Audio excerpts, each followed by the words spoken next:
अब नाज़रीन फौरी तौर पे गिरफ्तार, तो अब आप कहेंगे कि जी फौरी तौर पे बगैर मुकदमे के गिरफ्तार कैसे हो जाता है। नाज़रीन नवाज शरीफ साहब की ये एक तो कमाल है ना।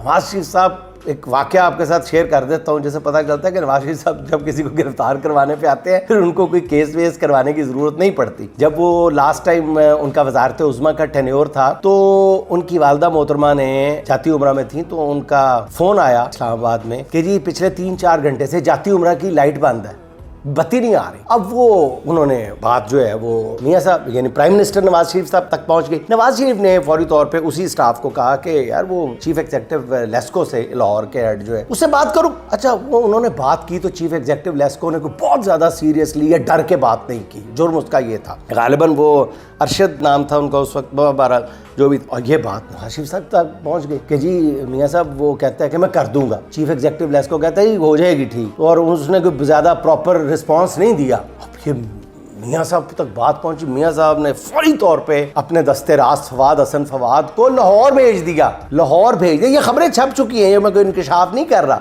उस वक्त खबर छपी थी, किसी और तरह छपी होगी, लेकिन वजह मैं आपको बता रहा हूँ। फवाद हसन फवाद साहब ने फौरी तौर पे चीफ एग्जीक्यूटिव लेस्को को तलब कर लिया। सिर्फ तलब नहीं किया और पूछा नहीं कि आपने क्या जवाब दिया है बत्ती जाने का, लाइट जाने का। फौरी तौर पे उनको अरेस्ट करवा दिया और उन पर FIA का केस भी डाल दिया गया। विद नो टाइम, उसने कुछ किया नहीं था, खड़े खड़े बैठे बैठे उस पर FIA का केस डाल के उसको अंदर करा दिया, गिरफ्तार करवा दिया। ये बरसबीले तज़किरा आपको बता रहा हूँ।